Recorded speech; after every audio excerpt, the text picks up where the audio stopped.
अस्सलाम वालेकुम दोस्तों, मेरा नाम है अली और मेरे साथ हमेशा की तरह मौजूद है दाऊद और आप देख रहे हैं जिस वक्त क्रिकेट लवर एडी शो को किससे देखना है। दूसरे आप लोग से बात करने जा रहे हैं, बात करेंगे जी आज आपके साथ टॉप न्यूज का सेगमेंट है, उसको शेयर करेंगे। नंबर 1 पे आप लोग से बात करने जा रहे हैं, जो आपके पास अपडेट आ रही है वो अपडेट आ रही है जी कि रिजवान ने कहा है कि नियाजी और तैयब ताहिर जो लर्निंग के प्रोसेस से जरा गुजर रहे हैं, क्या स्टोरी है इस पर बात करेंगे। बड़े यूनिक रिकॉर्ड्स पाकिस्तान ने अपने नाम किए हैं, कितने रन पाकिस्तान दे गया एक्स्ट्रा, इस पर बात होगी।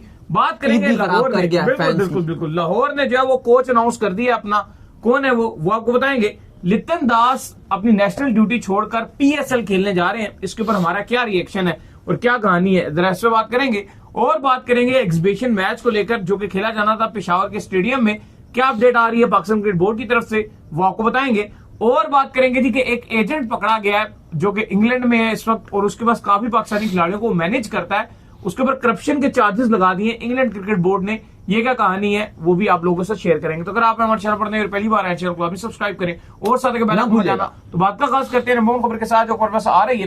तो भाईजान रिजवान से जो है पूछा गया नियाजी के हवाले से, तैयब ताहिर के हवाले से, तो उन्होंने कहा ये भी यंगस्टर्स हैं और लर्निंग के प्रोसेस से गुजर रहे हैं और उन्होंने कहा कि ये लर्न करेंगे वक्त के साथ साथ। तो पहले तो लर्निंग इतना वायरल है, हर कोई जब हार होती है लोग, क्योंकि उन्होंने कहा था कि या तो विन होती है या तो लर्न होता है, तो पहले लोग मजाक उड़ाते रहते हैं कि पाकिस्तान को डेली लर्निंग होती है। लास्ट न्यूजीलैंड के साथ जो हमने 9 मैचेस खेले हैं उनमें 8 मैचेस में लर्निंग हुई है। 9 में से 8, जिसमें 4 T20 और 4 ओडीआईस। 4 ओडीआईस हो गए आपके, एक आपका चैंपियन ट्रॉफी का ओडीआई जो हारे, एक आज का ओडीआई हारे, 2 आप ट्राई नेशन सीरीज में हारे। बड़े खेलें छोटे खेलें, बड़ा छोटा मोटा हर जो जिस तरह का मर्जी बंदा आके खेले आप हारोगे। फिर एक्स्ट्रास आपने इतने ज्यादा दिए हैं और देखो बात यह है कि 22 रन पे आपने 7 विकेट दे दिए। एक टाइम पे लग रहा था कि पाकिस्तान शायद ये मैच जीत जाएगा सॉरी। और जो फैंस हैं उनको बड़ा बेहतरीन किस्म का ईद का तोहफा भी मिल जाएगा, सेलिब्रेशन भी अच्छी होगी। आपने एक्स्ट्रास दिए वो भी आपने यूनिक रिकॉर्ड बना दिया। ओडीआई में तीसरे आप हाईएस्ट एक्स्ट्रास देने वाले बन गए और भाई ओडीआई हिस्ट्री आपके बॉलर्स हर दूसरे तीसरे दिन कोई नया से नया गंदा रिकॉर्ड अपने नाम कर लेते हैं। एक तो ये बड़ी ब्लंट किस्म की स्ट्रेटजी है कि 5वां बॉलर ही ना होना, और आपने ये चलो ऑस्ट्रेलिया में आपने मैच जीत लिया, सीरीज जीत ली, लेकिन इसका मतलब ये नहीं है कि अब आप इसी स्ट्रेटजी को ही अपना लो। वहां पे चलो कंडीशन बहुत टफ थी, वहां पे ना बात 40 ओवर से ऊपर जाती नहीं थी, तो इसलिए आप ये समझ रहे थे कि यार हम 4 बॉलर से ही काम कर लेंगे। रिजवान सेटिस्फाइड थे, उनको लग रहा था जिस तरह उन्होंने 3 खिलाड़ी आउट कर लिए हैं तो वो 40 ओवर तक फड़का देंगे, लेकिन उनको नहीं पता कि न्यूजीलैंड के जो चैपमैन है वो इतना चिपक जाएगा कि वो फिर आउट होने का नाम नहीं लेगा। ने भी अच्छा खेला और उसके बाद जो रही कसर थी वो अब्बास ने निकाल दी, लेकिन देखो अली उसके बावजूद भी चलो 344 बन गया। फिर जिस तरह से आपकी बैटिंग रही, अच्छा स्टार्ट दिया अब्दुल्ला शफीक ने, उस्मान खान ने, फिर बाबर आजम ने अच्छी बैटिंग की, बड़ी शानदार खेले, 78 रन बनाए। फिर उसके बाद रिजवान ने भी कुछ रन बना दिए, सलमान अली आगा ने बड़ी बेहतरीन बैटिंग की। अब वहां पे ना आपके पास प्लेटफॉर्म सेट हो गया था जब 248 पे आपके 3 खिलाड़ी आउट थे। तो देखो ना अब आपने नंबर 6 और 7 वहां जो खिलाड़ी रखा है ये आपने प्योरली फिनिशर रखे हुए हैं कि ये लंबा भी खेलेंगे, हार्ड हिटर भी करेंगे, सब कुछ करेंगे ये। तो जब इनसे और बाकी के जो आपकी टेल है वो 22 रन पे 7 विकेटें आप दे गए यार, ये बहुत ही अगर आप देखो तो हार्ट ब्रोकिंग मूवमेंट है पाकिस्तानियों के लिए। टॉप की टीम्स है ना, स्पेशली अभी इंडिया ने जब चैंपियन ट्रॉफी विन की है, जो उनके पास इस नंबर पे जो प्लेयर मौजूद था ना, हार्दिक पांड्या और केएल राहुल मौजूद था और उनके आउट होने के बाद जडेजा वो 8वें नंबर पे आता है, ठीक है। और वो किस तरह से वहां पर फिनिश करते थे, मुझे लगता है दाऊद आपने इफ्तिखार के साथ बहुत ज्यादती की, जो ऑन द सीरियस नोट अगर आप मुझसे पूछे ना, आपने उसको T20 से पहले बाहर किया, वो इंडिया वाला मैच आपने उसी के ऊपर डाला, तेरी वजह से हमारे इंडिया वाला मैच तूने कुछ नहीं किया, बाकी सारे बेशक जो है कुछ भी नहीं करते।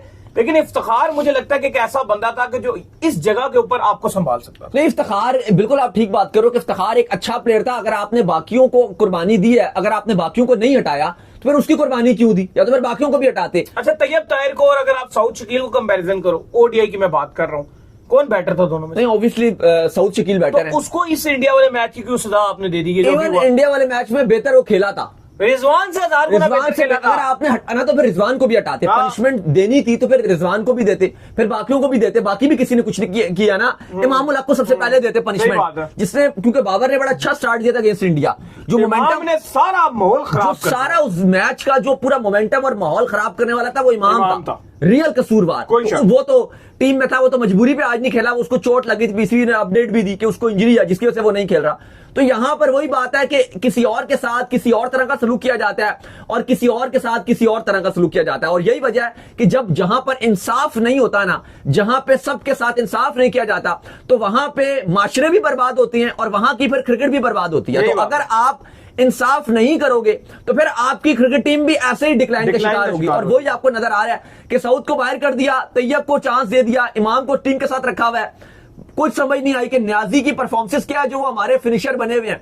चलो आप ग्रूम कर सकते हो, लेकिन इन दोनों में से किसी एक को आप खिला लो। अगर आपको ज्यादा ही कुछ हो रहा है, एटलीस्ट एक तो आप सेंसिबल खिलाओ जो आपको लगता है कि यार वो करके देगा। इतना आसान मैच हो गया था, कंडीशन इतनी आसान थी, कोई बड़े को न्यूजीलैंड की खतरनाक बॉलिंग थी, बिल्कुल फारिग रेलू कट्टा बॉलिंग थी न्यूजीलैंड की, जिसके सामने आप भीगी बिल्ली शामिल होकर फिर एंड में रिजवान कहते हैं कि उन दोनों ने आज लर्निंग की है। उन्होंने कहा है ये कि न्याजी ने और तैयब तार ने लर्निंग की है और वो इस मैच से और ज्यादा लर्न करेंगे। तो ठीक है भाई, बस लर्निंग ही लर्निंग है हमारे नसीब में। विनिंग शिनिंग नहीं है, पर लर्निंग ही चलती रहेगी हमारे नसीब में। जो चल रहा है यही चल रहा है। खैर, जिसके बाद जो अपडेट आ रही है वो आ रही है लाहौर के हवाले से। तो लाहौर ने जो है वो कोच हायर कर ली है। कौन है जी लाहौर कलंदर का इस साल को? देखिए, आपको बताया था कि जो डेरिन गॉफ है वो अवेलेबल नहीं रहेंगे, तो अब उन्होंने कहा था कि पर्सनल रीजंस की वजह से वो शामिल नहीं रहेंगे। तो अब लाहौर कलंदर ने जो नया कोच है वो अनाउंस कर दिया, रसल डोमिंगो को अनाउंस कर दिया। मेरी और अली की इनसे मुलाकात भी हुई थी 2019 में, जब मैं और अली पाकिस्तान और बांग्लादेश के कोच थे, बांग्लादेश के हेड कोच थे। मैं और अली बांग्लादेश की सीरीज कवर करने के लिए गए थे 2019 में। अब तो 6 साल गुजर गए हैं, बल्कि एक तस्वीर भी है, ये आप देखिए तस्वीर, ये हमारी तस्वीर भी है रसल डोमिंगो के साथ। तो उस टाइम हमने इनसे बात भी की थी, तो इन्होंने हमें बताया कि पाकिस्तान, उस टाइम आपको पता थोड़ा सा सिक्योरिटी इश्यूज ये चल रहा होता था बड़ा, तो इन्होंने कहा कि बिल्कुल पाकिस्तान में कोई सिक्योरिटी इशू नहीं है, पाकिस्तान के फैंस बहुत लविंग है। और मुझे बहुत ही, मैंने लाइक किया पाकिस्तान में कोचिंग करके, और जिस तरह से पाकिस्तान के पैशनेट पीपल हैं मुझे बहुत पसंद आए हैं। और अब वो लाहौर कलंदर की कोचिंग करेंगे। फिलहाल उन्होंने एक स्टेटमेंट भी जारी किया जिस पर उन्होंने कहा कि वो टीम के साथ मेहनत करेंगे और पूरी कोशिश करेंगे कि लाहौर कलंदर को इस PSL का टाइटल जितवा सकें। बड़े अच्छे किस्म के कोच और बड़े प्रोफेशनल कोच हैं ये। नहीं, बिल्कुल आप सही कह रहे हैं। खैर, इसके बाद जो अपडेट आ रही है वो आ रही है लितन दास को लेकर। तो लितन दास जो है पूरी जिम्बाब्वे के साथ जो टेस्ट सीरीज है बांग्लादेश की वो मिस करने जा रहे हैं, और पूरी PSL के लिए पाकिस्तान के लिए अवेलेबल हो गए हैं। पाकिस्तानी के फैंस के लिए अच्छी बात है, लेकिन मैं इस चीज को बिल्कुल भी सपोर्ट नहीं करता, और मुझे लगता है कि ये भी सपोर्ट करेंगे ना। हम इस चीज को पसंद करते हैं। हमें लगता है कि आपकी नेशनल ड्यूटी जो है प्रायोरिटी होनी चाहिए, लेकिन उन्होंने जो टेस्ट क्रिकेट है जो होनी है जिम्बाब्वे से, उस सीरीज छोड़कर PSL में आपको एंटरटेन करेंगे। देखिए, एक्चुअली रीजन ये है कि थोड़ा सा लितन दास जो है वो बांग्लादेश क्रिकेट बोर्ड से और उनकी जो टीम मैनेजमेंट है उससे वो नाराज हो गए। वो नाराज है, इसलिए उन्होंने इवन पहले कहा जा रहा था कि वो पार्शियली अवेलेबल रहेंगे और वो उसके लिए बाद टेस्ट सीरीज के जिम्बाब्वे और जो बांग्लादेश की टेस्ट सीरीज है उसके बाद वो आएंगे। लेकिन चैंपियंस ट्रॉफी के स्क्वाड में उनको ना पिक करना बांग्लादेश की एक बहुत ही हैरानकुन बात थी, क्योंकि जिस दिन उन्होंने स्क्वाड अनाउंस किया उसी दिन लितन दास ने, बांग्लादेश प्रीमियर लीग चल रही थी, उस दिन उन्होंने सेंचुरी मारी BPL में। और टेस्ट के भी वो मजे में प्लेयर हैं, ODI में भी बेहतरीन खेलते हैं, T20 में भी वो एक फाइटर है, लेकिन उसके बावजूद लितन दास को नहीं खिला। इवन हम जब अभी पाकिस्तान और बांग्लादेश के मैच की प्रेस कॉन्फ्रेंस थी तो मैं और अली ICC चैंपियंस ट्रॉफी में मौजूद थे, तो हमने सवाल भी किया, ये उनसे कोच से पूछा मैंने भी कि यार ये लितन दास को आपने क्यों नहीं रखा, तो वहां भी उन्होंने टाल मटोल की कि बस जी हो गया, वो नहीं है। अपने हिसाब से जो बोला ना उनको समझ आया ना हमें समझ आया, वो अजीब ही। लेकिन उन्होंने एक बात की ना, उन्होंने कहा कि वो वक्त गुजर गया, अब आप छोड़े, उसके बारे में बात नहीं करें, जो सिलेक्शन है हम इसी को सपोर्ट करते हैं। यानी कि उसमें भी उन्होंने कहा जी कि छोड़ो जी, लितन दास की बात ही ना करो, आप जान दो उसकी बात नहीं कर रहे। लेकिन ना जो लितन दास है ना अली, वो इस टाइम बांग्लादेश क्रिकेट बोर्ड से बहुत नाराज हुआ है, और बांग्लादेश क्रिकेट बोर्ड भी कोई बहुत ही अनप्रोफेशनल बोर्ड है। जिस तरह से वो चीजें मैनेज करते हैं, जिस तरह से वो चीजें चलाते हैं, वो कुछ समझ नहीं आती। और वही फिर उनके क्रिकेटर्स में भी चीजें नजर आती हैं। शकीब उल हसन का आप देख लो, बार बार कहते हैं वो इतनी बैटिंग को प्रमोट करते हैं, इतना पैसा उस बंदे ने कमा लिया, लेकिन फिर भी वो बैटिंग के पीछे लगे हुए हैं। लेकिन लितन दास एक अच्छा खिलाड़ी है, और इसी वजह बांग्लादेश के लिए दिल से खेलने वाला एग्रेसिव इंटेंट से खेलता था। इवन आपने देखा होगा 2022 को बड़ा शानदार साल रहा है, लेकिन फाइनली उसने अब ये डिसाइड किया और उसको NOC भी मिल गया। एक जो रिशाद हुसैन है उनको भी फुल जो PSL है उसका NOC मिल गया है, और जो आपके लितन दास हैं इनको भी इजाजत मिल गई कि फुल आप PSL खेल सकते हो, तो ये फुली अवेलेबल रहेंगे। ये अच्छी खबर है, लेकिन उस हवाले से हम चाहते हैं कि इंटरनेशनल क्रिकेट को प्रायोरिटी देनी चाहिए। ये नहीं होना चाहिए आप पहले अपने जो आपका नेशनल ड्यूटी है वो पूरी कीजिए, फिर आप आके लीग खेल लीजिए। बिल्कुल। खैर, इसके बाद जो खबर आ रही है वो आ रही है एग्जीबिशन मैच को लेकर। तो एग्जीबिशन मैच जो है जो खेला जाना था पिशावर का जो स्टेडियम है अरबाब नियाजी स्टेडियम, उसके अंदर जो है इसको शेड्यूल किया जा रहा था, लेकिन अब इसको पोस्टपोन कर दिया गया, और नेक्स्ट फर्दर नोटिस जब आएगा तब हम आपको बता देंगे। देखिए, आपको पता है कि कोयटा के दरमियान मैच था, कोयटा और पेशावर के दरमियान ये मैच होना था अरबाब नियाज स्टेडियम में, लेकिन उसके बाद इस मैच को अब पीसीबी ने फाइनली पोस्टपोन कर दिया और इवन खबरें चलना शुरू हो गई थी, पीसीबी की तरफ से भी बहुत ज्यादा खबरें आ रही थी और खबरें ये आ रही थी कि वो जो स्टेडियम है वो भी उस लेवल का बनाया गया नहीं है, जो वहां की लोकल केपीके की हुकूमत है उसने सही तरह स्टेडियम को कंप्लीट नहीं किया, वहां पे मीडिया की फैसिलिटीज नहीं है, वहां पे स्टेडियम उस लेवल का नहीं बनाया गया या बहुत ज्यादा अच्छा नहीं बनाया गया, इसको डेडलाइन दी गई थी, कंप्लीट नहीं किया गया, अगर हमारे पास होता तो हम कर देते।